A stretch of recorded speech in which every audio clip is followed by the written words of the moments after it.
All right, so we are 2 weeks in a row with our streaming down, and we are so sorry about that here at Mount Tabor.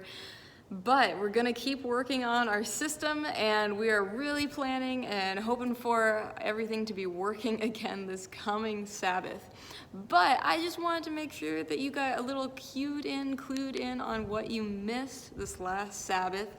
Well, there's a couple of announcements to make sure that you know about if you are a long-time comer or just a recent attendee, or you just like to check us out here at Mount Tabor. This coming Sabbath, that's November 20th, 2021. We are having a high Sabbath, a wonderful Sabbath. It's going to be a great time. We've got all sorts of wonderful surprises, beautiful things are happening. And one thing that is happening in particular is after our church service is done, we are going to be celebrating a Thanksgiving fellowship meal together here in our Community Life Center. So if you would like to come, bring some of your friends, bring family. We'd love to spend our Sabbath afternoon enjoying some good food, a nice vegetarian meal, and having a good time getting to know each other a bit better. So that's happening this Sabbath. And if you want to pitch in a little bit around here, well, guess what? The following day on Sunday, the 21st, we're having a work bee. We're gonna just clean things up a little bit, make sure that our church facility is looking good and operating well. So that starts on this coming Sunday at 12 o'clock, and the weather's looking pretty good, so we should have a good time working both outside and inside. All right, as to the word, we had a beautiful service on Sabbath, and I just want to give you a little taste of what we talked about so that you who join us online don't miss out on our study and our experience together. So you may know that throughout this month of November, we are intentionally looking at the concept of giving thanks. And so this week, we decided to take a few moments to think about something in particular we are thankful for.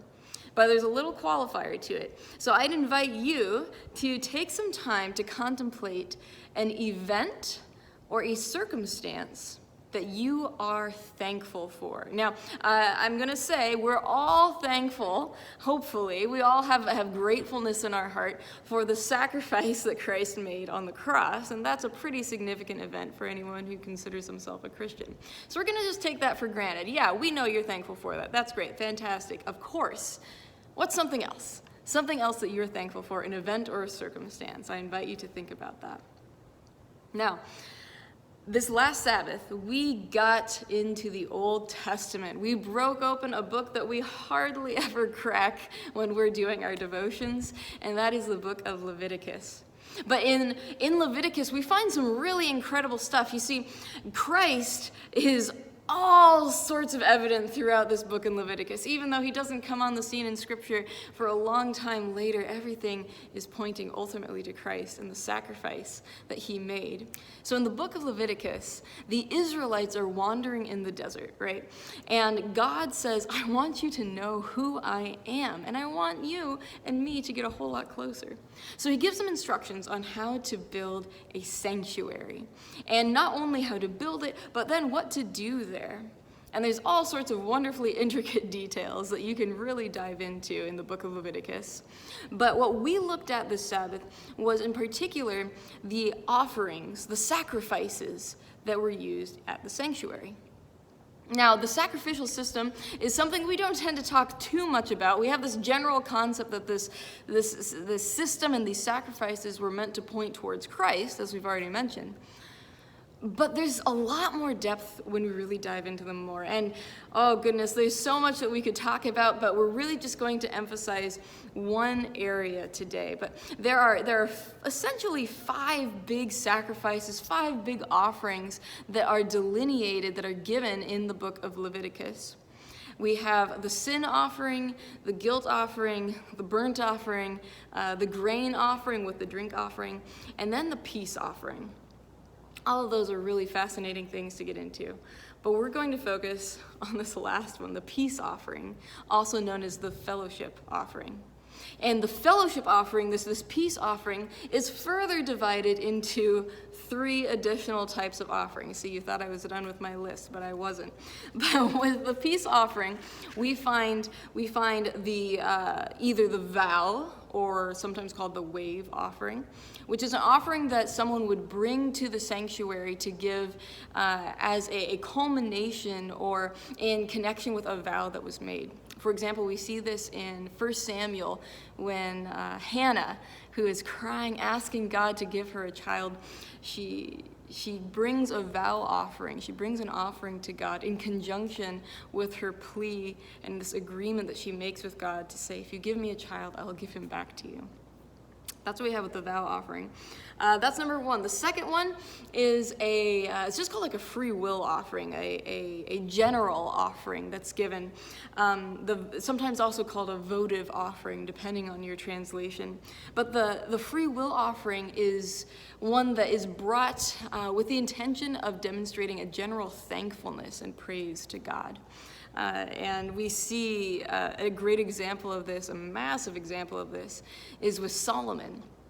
When he is dedicating the temple, he has a week-long, huge party, essentially, of bringing sacrifices, this free will offering, praising God for who he is. But the third one, the third offering of the peace offerings, is called the thank offering. And you can bet that that's the one we're honing in on as we continue to talk about Thanksgiving. And the thank offering, the purpose of this particular offering was that it was something that you would bring to God when you were thankful for a blessing, and particularly one that you did not specifically ask for. So these were the unexpected deliverances that God would bring, or the surprise blessings that we didn't realize were headed our way. If you experience something like this, you would bring your offering to the sanctuary. Now your offering was kind of composed of 2 parts. On the one hand, you would have an animal sacrifice, which would be brought to the altar, typically a goat or a lamb, but some sort of animal sacrifice brought to the altar, and the priest would light it and burn it. And it wouldn't be, we're not talking completely charred, but this is like barbecue style, right? So we have other offerings where everything is burnt up. But this particular offering, the animal is placed on the altar, and it is brought before God in this way. In addition to the animal offering, though, we also have an offering of loaves. There were 4 different kinds of loaves, and you can look at this in Leviticus 7. You can find, look through the first 8 chapters of Leviticus. You'll get into all sorts of wonderful sacrificial information. But in chapter 7, we see that in addition to the animal, the offerer would also bring 4 different kinds of loaves of bread. 3 of them would be unleavened, and then the 4th kind would be a leavened variety. Now, according to Jewish tradition, okay, there isn't any specific number of loaves that you're supposed to bring that's described in the Bible itself, in Leviticus itself, not there. But Jewish tradition would have you bring in 10 of each kind, so you'd have 40 loaves. So the night before, you would be working hard, putting all the dough together and baking it, and you'd come and you'd bring not only the animal for the burnt offering, but you'd also have these loaves, lots of loaves of bread that you would bring as well. And after the ceremony was finished, after the blessing was said, then something really interesting would happen. You see, the animal part of the sacrifice would then be taken off of the altar, and a portion of that animal was given to the priests. But the majority of the animal, and all but a few of the loaves of bread, because those were also a few given to the priests, the majority of the thank offering was taken back by the one who offered it.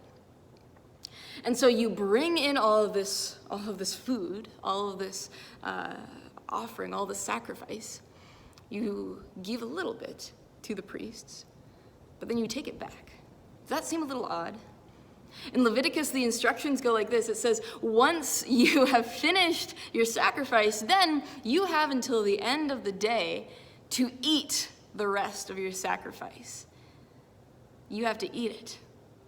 Now, if you follow Jewish tradition and you bring in these 40 loaves and you bring in this sheep, and now you are expected to eat the majority of that, you're going to have a tough time getting it all done in one day.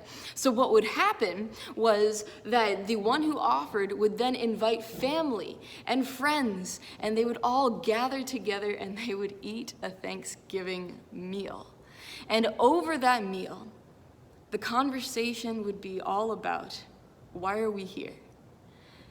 The one who had offered the sacrifice would tell everyone that he's invited and say, guess what God has done for me? We are gathered here today to celebrate and to thank God, to praise God for what he has done, and let me tell you about it. What would our lives be like if we lived in this sort of way?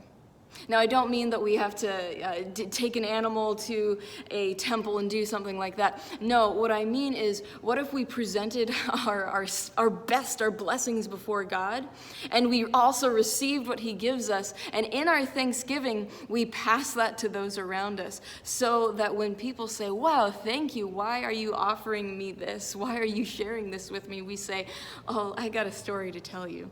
You see, I serve an incredible God who is willing to send his son to die for me, who gave the ultimate sacrifice for me so that I could be incredibly blessed to give an incredible blessing.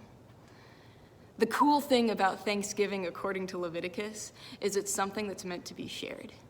It's something that's meant to be a testimony that's talked about, that's a witness of what God is doing in our lives. And so if you don't know how to tell other people about God, if you have a hard time talking about what God means to you, a great way to start is by sharing a meal and saying, I want to tell you what God has done for me. Today, the question that I want to leave us with, to continue to ponder, as we often do, is, what is one way that you can share your thankfulness with others?